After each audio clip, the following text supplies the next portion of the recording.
오늘은 누가복음 2장 41절로 3장 1절로 6절의 말씀을 살펴보겠습니다.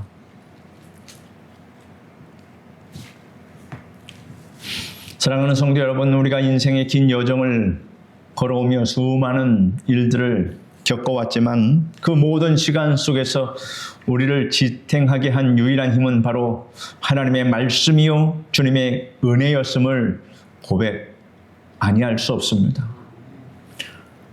오늘 우리가 함께 살펴볼 본문은 크게 두 장면으로 나뉘어져 있습니다. 하나는 12살 되신 예수님께서 예루살렘 성전에 머무셨던 사건이며, 다른 하나는 세월이 흘러 세례 요한이 광야에서 하나님의 말씀을 받아 사역을 시작하는 장면입니다. 이 두 부분은 시공간의 차이가 있지만 우리 신앙의 핵심이 무엇이며 우리가 진정으로 머물러야 할 자리가 어디인지를 매우 깊이 있게 가르쳐주고 있습니다. 먼저 누가복음 2장 41절로 52절의 말씀을 살펴보겠습니다. 41절로 52절의 말씀을 우리 같이 읽겠습니다. 그의 부모가 해마다 6월절이 되면 예루살렘으로 가더니 예수께서 12살 되었을 때에 그들이 이 절기의 관례를 따라 올라갔다가 그 날들을 마치고 돌아갈 때에 아이 예수는 예루살렘에 머무셨더라. 그 부모는 이를 알지 못하고 동행 중에 있는 줄로 생각하고 하룻길을 간 후 친족과 아는 자 중에서 찾되 만나지 못하며 찾으면서 예루살렘에 돌아갔더니 사흘 후에 성전에서 만난즉 그가 선생들 중에 앉으사 그들에게 듣기도 하시며 묻기도 하시니 듣는 자가 다 그 지혜와 대답을 놀랍게 여기더라. 그의 부모가 보고 놀라며 그의 어머니는 이르되 아이야 어찌하여 우리에게 이렇게 하였느냐. 보라 내 아버지와 내가 근심하여 너를 찾았노라. 예수께서 이르시되 어찌하여 나를 찾으셨나이까. 내가 내 아버지 집에 있어야 될 줄을 알지 못하셨나이까 하시니 그 부모가 그가 하신 말씀을 깨닫지 못하더라. 예수께서 함께 내려가사 나사렛에 이르러 순종하여 받드시더라. 그 어머니는 이 모든 말을 마음에 두니라. 예수는 지혜와 키가 자라가며 하나님과 사람에게 더욱 사랑스러워 가시더라. 예수님의 육신의 부모인 요셉과 마리아는 해마다 6월절이 되면 예루살렘으로 올라가는 경건한 사람들이었다 하는 것을 알 수 있습니다. 예수님께서 12살이 되시던 해에도 그들은 어김없이 절기의 관례를 따라서 예루살렘으로 향했습니다. 성대한 절기가 끝나고 집으로 돌아가는 길, 마리아와 요셉은 당연히 예수님이 일행들 사이에, 친족들 사이에 섞여 있을 것이라고 생각을 했습니다. 본문 44절을 보면 동행 중에 있는 줄로 생각하고 하룻길을 간 후에 친족과 아는 자 중에서 찾되라고 기록되어 있습니다. 성도 여러분, 이 구절은 우리의 신앙 생활에 던지는 매우 날카롭고도 아픈 그러한 질문을 가지고 있습니다. 마리아와 요셉은 예수님이 나와 함께 가고 있다고 생각했습니다. 예수님을 확인하지 않았습니다. 너무나 익숙한 일상이었고 늘 곁에 있던 아들이었기에 그저 무리 속에 섞여 있겠거니 하고 짐작했던 것입니다. 그렇게 하룻길을 갔습니다. 유대인의 하룻길은 결코 짧은 거리가 아닙니다. 한참을 걸어간 후에야 해가 뉘엿뉘엿 지고 잠자리를 준비할 때가 되어서야 그들은 예수님이 자기 곁에 없다는 사실을 그때서야 알았던 것입니다. 사랑하는 성도 여러분, 이와 관련하여 임종을 앞두었던 한 노인의 이야기가 있습니다. 미국의 어느 시골 마을에 병색이 짙어 임종을 앞둔 한 노인이 있었습니다. 신방을 간 목사님이 기도해 주기 위해서 방에 들어섰을 때 노인의 침대 곁에는 빈 의자가 하나 바짝 당겨져 있었습니다. 목사님이 묻기를 누가 오기로 되어 있습니까? 라고 묻자 노인은 미소를 지으며 대답했습니다. 아닙니다. 이 의자는 예수님을 위한 자리입니다. 저는 젊은 시절 수십 년 동안 교회를 다녔지만 예수님이 늘 제 곁에 계신다는 것을 그저 마음속으로 머리로만 막연하게 생각하며 살아왔습니다. 마치 군중 속에서 예수님이 당연히 계시겠거니 여겼던 마리아와 요셉처럼 말입니다. 그러다 어느 날 기도는 눈을 감고 허공에 독백하는 것이 아니라 내 앞에 빈 의자에 예수님이 앉아 계신다고 생각하고 예수님과 진짜 대화를 나누는 것이라는 것을 그 깨달음을 얻었습니다. 라고 목사님께 말합니다. 그때부터 저는 늘 빈 의자를 곁에 두고 그곳에 앉아 저를 바라보시는 예수님과 이야기를 나눕니다. 며칠 후에 그 노인의 딸이 목사님에게 다급히 전화 연락을 해왔습니다. 아버지가 평안히 세상을 떠나셨다는 소식이었습니다. 딸은 눈물을 글썽이며 이렇게 말합니다. 아버지는 아주 편안하게 눈을 감으셨어요. 그런데 참 이상한 것은 아버지가 침대 곁에 있던 그 빈 의자에 머리를 기댄 채로 돌아가셨습니다. 라고 하였습니다. 우리는 예수님이 당연히 내 삶의 일행 중에, 우리 가족 중에, 우리 교회 무리 속에 섞여 계실 것이라고 짐작하며 하루길을 바쁘게 살아가곤 합니다. 그러나 여러분, 신앙은 막연한 짐작이 아닙니다. 내 삶의 가장 가까운 곳에 예수님의 자리를 내어드리고 예수님이 나와 동행하고 계신지를 날마다 눈을 맞추며 확인하는 것입니다. 우리의 삶도 이와 같을 때가 얼마나 많습니까? 신앙생활을 오래 하다 보면 예배의 자리에 익숙해지고 기도의 모양에 익숙해져 있습니다. 그러다 보면 어느 순간 내 삶의 중심에 진짜 예수님이 계신지 확인하지 않은 채 당연히 예수님이 나와 동행하고 계시겠지 스스로 짐작하며 내 힘으로 내 뜻대로 인생의 하루길을 걸어가 버릴 때가 있습니다. 내 생각과 내 고집으로 하루하루를 바쁘게 살아가다가 인생의 영적인 밤이 찾아오고 캄캄한 어둠이 덮일 때에 비로소 주님이 내 곁에 계시지 않았음을 깨닫고 당황하게 되는 것입니다. 친척과 아는 자 중에서 예수를 찾아서는 만나지 못했다고 성경은 증언합니다. 여러분, 잃어버린 은혜를 어디서 찾아야 합니까? 우리가 예수님을 잃어버렸을 때 우리는 종종 사람들의 위로에서, 세상의 인맥에서, 혹은 내가 가진 경험 안에서 그 빈자리를 채우고 해답을 찾으려고 합니다. 인간적인 방법입니다. 그러나 사람 사이에서는 잃어버린 주님을 다시 찾을 수 없습니다. 결국 마리아와 요셉은 근심하며 다시 예루살렘 성전으로 돌아가야만 했습니다. 잃어버린 은혜, 잃어버린 주님의 임재를 회복하는 유일한 길은 다시 처음의 자리, 하나님을 예배하는 성전으로 돌아가는 것 뿐임을 여러분 기억하시기를 바랍니다. 사흘을 헤맨 끝에 성전에서 예수님을 발견한 마리아는 놀람과 또 안도감, 그리고 섭섭함이 교차하는 목소리로 이렇게 묻습니다. 아이야, 어찌하여 우리에게 이렇게 하였느냐? 보라, 내 아버지와 내가 근심하여 너를 찾았노라.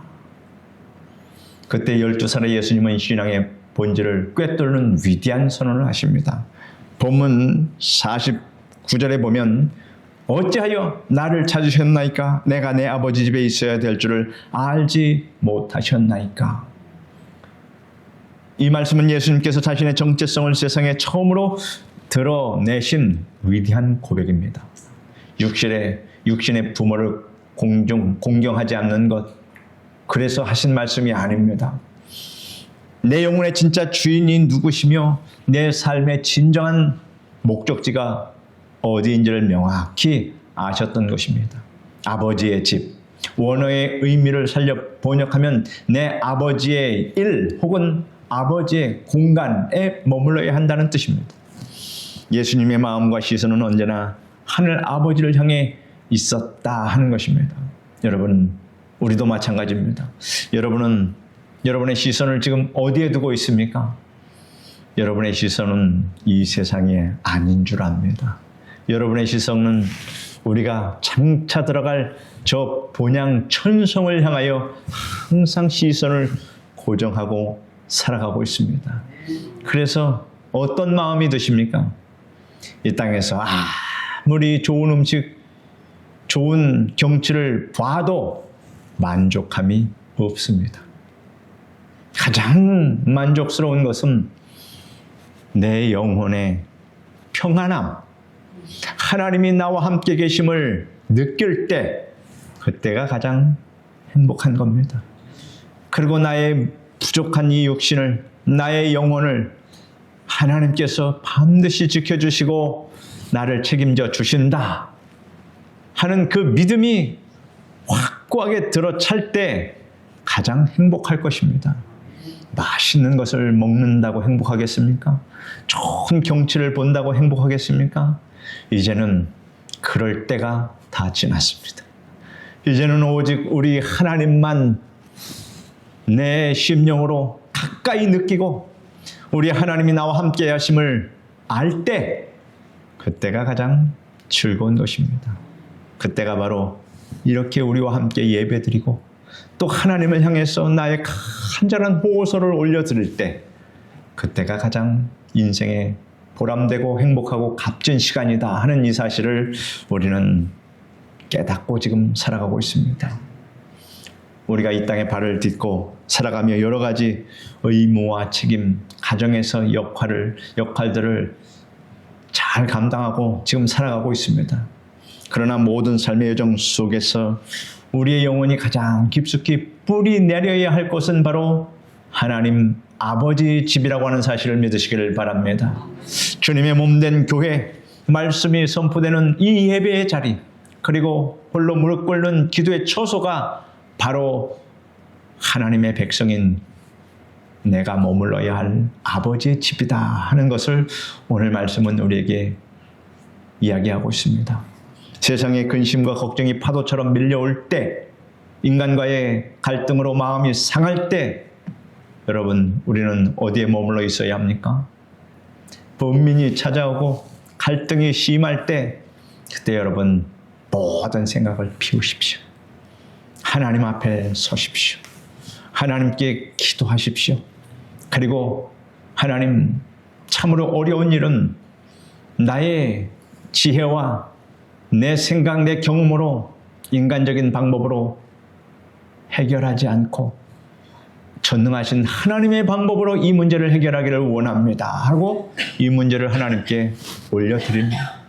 그러면 하나님께서 판단하시고 가장 옳은 처결을 내려주신다 하는 이 사실을 여러분 꼭 아시기를 바랍니다. 그래서 원수 갚는 것은 하나님께 맡기라 하는 것입니다. 그러므로 여러분, 우리가 원수 갚을 일이 없는 사람은 인생이 평안합니다. 예수님처럼 내 아버지 집에 있어야 합니다 라고 고백하며 은혜의 보호자 앞으로 나오시는 우리 성도님들 다 되시기를 바랍니다. 51절에 보면 예수께서 함께 내려가사 나사렛에 이르러 순종하여 받으시더라 하였습니다. 성전에서 자신의 사명을 분명히 하신 예수님은 다시 고향 나사렛으로 돌아가서 부모님에게 순종하며 부모님을 받으셨다. 이렇게 성경은 기록하고 있습니다. 참된 신앙은 성전 안에만 머무는 것이 아니라고 하는 것을 또한 우리에게 가르쳐 줍니다. 하나님 아버지의 임재를 깊이 경험한 사람은 자신의 평범한 일상 속으로 가정으로 돌아가서 그곳에서 순종과 섬김의 삶을 살아야 한다 하는 것을 주님이 말씀하십니다. 그렇게 살아갈 때 예수님처럼 지혜와 은혜가 자라며 하나님과 사람 앞에서도 사랑스러워지는 아름다운 신앙의 성숙이 우리 삶에 맺히게 됨을 여러분 꼭 믿으시기를 바랍니다. 그러므로 이렇게 예배도 잘 드리고 중요한 건 또한 각 처소에 들어가서 내가 할 일을 정확하게 잘 감당하고 또 모든 가족들을 또 잘 보살피는 것, 그것이 하나님께서 기뻐 받으시는 삶의 예배다 하는 것을 우리는 잘 알고 있습니다. 누가복음 3장 1절로 6절의 말씀을 우리 같이 읽겠습니다. 디베레 황제가 통치한 지 15해 곧 본디오 빌라도가 유대의 총독으로 헤롯이 갈릴리의 분봉 왕으로 그 동생 빌립이 이두레와 드라고닛 지방의 분봉 왕으로 루사니아가 아빌레네의 분봉 왕으로 안나스와 가야바가 대제사장으로 있을 때 하나님의 말씀이 빈들에서 사가랴의 아들 요한에게 임한지라. 요한이 요단강 부근 각 처에 와서 죄 사함을 받게 하는 회개의 세례를 전파하니 선지자 이사야의 책에 쓴 바 광야에서 외치는 자의 소리가 있어 이르되 너희는 주의 길을 준비하라. 그의 오실 길을 곧게 하라. 모든 골짜기가 메워지고 모든 산과 작은 산이 낮아지고 굽은 것이 곧아지고 험한 길이 평탄하여질 것이요 모든 육체가 하나님의 구원하심을 보리라 함과 같으니라. 3장 1절과 2절은 당시 세상의 권력을 쥐고 있던 사람들의 이름이 길게 나열되어 있습니다. 로마 황제 티베리오, 유대 총독 빌라도, 갈릴리 분봉왕 헤롯, 그리고 빌립과 루사니아 등등 정치적 권력의 바로 그 정점에 있는 사람들이었습니다. 여기에 그치지 않고 당시 종교 권력의 최고봉이었던 대제사장 안나스와 가야바의 이름도 등장합니다. 이들이 예수님의 십자가 사건에 다 연루된 제사장들입니다. 세상의 눈으로 볼 때 권력과 부 그리고 종교적 권위는 모두 이들의 차지였습니다. 만약 세상에 어떤 중대한 소식이 전해져야 한다면 어떻게 해야 됩니까? 당연히 가장 중심에 있는 황제나 궁궐이나 총독의 관저 혹은 웅장한 대제사장의 직무실을 통해서 선포되어야 함이 마땅해 보입니다. 그런데 본문 2절 하반절은 우리에게 놀라운 영적 역사를 보여줍니다. 하나님의 말씀이 빈들에서 사가랴의 아들 요한에게 임한지라 라고 말씀하고 있습니다. 세상의 화려한 궁전도 아니고 북적이는 예루살렘 한복판도 아니었습니다. 하나님의 위대한 구원의 역사를 시작하는 생명의 말씀은 그 시대의 실세들이 머무는 곳을 모두 지나쳐서 빈들, 곧 척박하고 외로운 광야에 있는 요한에게 임했다 하는 사실입니다.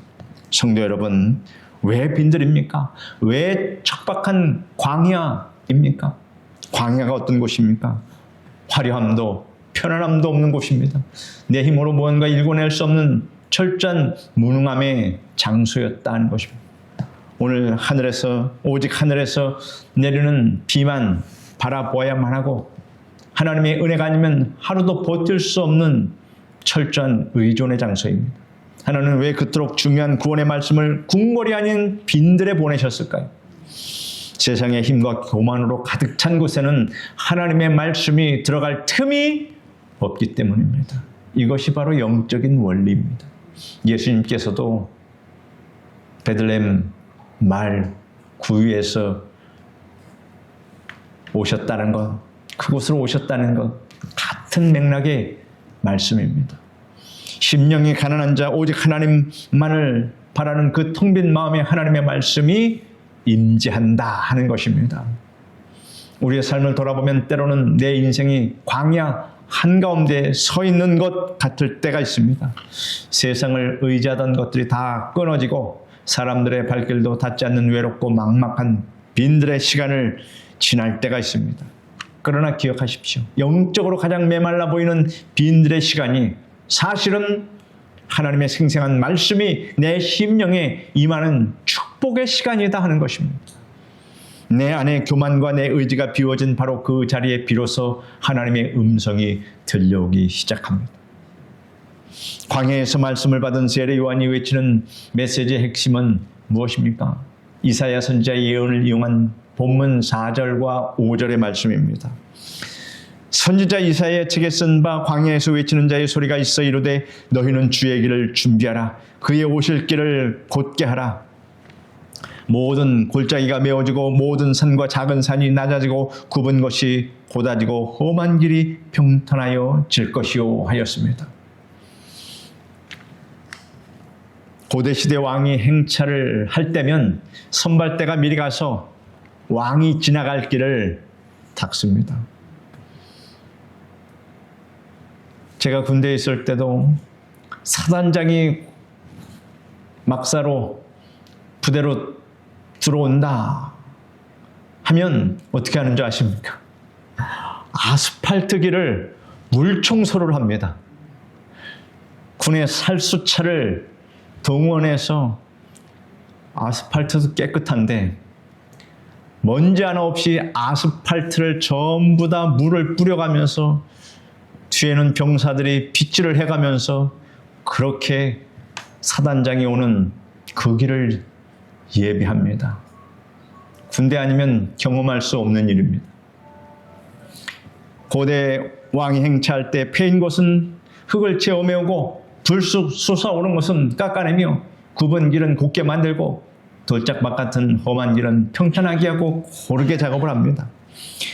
요한은 지금 구원자이신 예수님께서 우리의 심령에 찾아오실 수 있도록 마음의 길을 닦으라고 외치고 있는 겁니다. 여러분의 마음의 상태는 어떠합니까? 혹시 깊은 상처와 절망, 우울과 슬픔으로 깊게 패인 골짜기 같은 마음이 있습니까? 골짜기는 주님의 위로와 사랑으로 채워져야 합니다. 혹은 내 고집과 내 경험만을 주장하여 하나님 앞에서도 굽히지 않는 교만의 산과 또 작은 산이 우리 안에 솟아있지 않는지 되돌아봐야 합니다. 그 교만의 산들은 회개의 눈물로 낮아져야 합니다. 세상과 타협하며 정직하지 못했던 굽은 것이 있다면 진리의 말씀으로 고다져야 하며 혈기와 분노, 용서하지 못하는 마음으로 울퉁불퉁해진 험한 길은 주님의 은혜로 평탄하게 되어야 할 줄 믿습니다. 단단한 바위를 깨뜨리고 흙을 나르는 것처럼 내 자아를 쳐서 복종시키는 수고와 눈물이 어느 하루아침에 이루어지지는 않습니다. 부단히도 노력해야 합니다. 우리가 말씀을 의지하여 날마다 회개함으로 마음의 길을 평탄케 할 때 6절의 약속이 우리 삶에 실현될 것입니다. 우리 같이 읽어봅시다. 모든 육체가 하나님의 구원하심을 보리라. 모든 육체라고 했습니다. 모든 육체가 하나님의 구원하심을 보리라. 예수 그리스도를 구세주로 영접하는 사람은 하나님의 구원하심을 체험케 됩니다. 사랑하는 성도 여러분, 오늘 우리는 누가복음의 말씀을 통해서 두 가지의 영적인 장소를 보았습니다. 하나는 무엇입니까? 하나는 예수님이 사모하시고 머무셨던 아버지의 집이었습니다. 다른 하나는 하나님의 말씀이 임재했던 빈들 광야였다 하는 것입니다. 여러분, 하나님의 말씀이 이곳에 임하여 계십니다. 그러므로 하나님의 말씀에 임재하심을 받아들이고 그 말씀에 감동돼서 그 말씀에 순종하여 살려고 하는 그 심령을 하나님께서 얼마나 기뻐 받으실까 생각하십시오. 자녀가 부모의 마음을 알고 부모의 말씀에 순종하여 애쓰는 모습을 볼 때 세상에 그거보다 더 기쁘고 행복한 순간이 있겠습니까? 우리 하나님을 기쁘시게 해야 합니다. 우리 하나님을 행복하게 해야 합니다. 우리 하나님이 나를 이 땅에 보내신 보람을 느끼게 해야 합니다. 가장 좋은 방법은 많은 귀한 헌금을 하나님께 드리는 것보다도 더 귀한 것은 아버지의 그 마음을 전적으로 순종하여 살아갈 때 하나님을 가장 기쁘시게 하는 것이다 하는 것입니다. 여러분은 날마다 하나님을 기쁘시게 하는 거룩한 성도이라는 이 자부심을 갖고 사시기를 바랍니다. 혹시 지금 익숙함에 속아서 예수님과 동행하고 있다는 착각 속에서 메마른 일상을 걷고 있다면 오늘 돌이키시길 바랍니다. 내 뜻대로 걸어가던 걸음을 멈추고 근심하며 주님을 찾았던 마리아처럼 다시 은혜의 자리, 예배의 자리로 돌아오면 다 문제가 해결됩니다. 그리고 주님께서 그러셨던 것처럼 내가 아버지 집에 내 아버지의 품에 있어야 합니다 라고 고백하는 여러분 되시길 바랍니다. 또한 세상의 화려함과 소음과 내 안에 헛된 욕심을 내려놓고 하나님의 말씀만이 들려오는 거룩한 빈들을 우리 마음속에서 준비해야 합니다. 내 안에 패인 골짜기를 채우고 교만의 산을 깎아내려 마음의 길을 평탄케 할 때 주님은 영광의 왕으로 우리 심령과 가정에 충만하게 임재하십니다. 오늘 이 수요 예배가 여러분의 심령이 아버지의 집으로 돌아오고 척박한 빈들의 생명의 말씀이 임하는 은혜의 시간이 되기를 바랍니다. 그 은혜로 말미암아 여러분의 삶 속에서 지혜와 믿음이 자라가며 하나님께 사랑받고 사람들에게 칭찬받는 복된 우리 성도님들이 다 되시기를 예수 그리스도의 이름으로 축원합니다. 기도하겠습니다. 거룩하신 하나님 감사합니다. 우리가 머물러야 할 곳은 아버지의 집입니다. 결국은 우리는 아버지가 계신 천국으로 돌아갑니다. 그러므로 이 땅에서 가장 지혜롭게 사는 것은 하나님을 기쁘시게 하는 삶이라고 하는 사실을 깨닫게 하여 주시니 감사합니다. 또한 우리 심령이 빈들이 되게 하여 주셔서 하나님의 말씀이 언제든지 임하여서 그 말씀에 감동하며 그 말씀에 은혜를 얻으며 그 말씀으로 살아가는 우리 성도들이 다 되게 하여 주시옵소서. 예수님의 이름으로 기도드립니다. 아멘.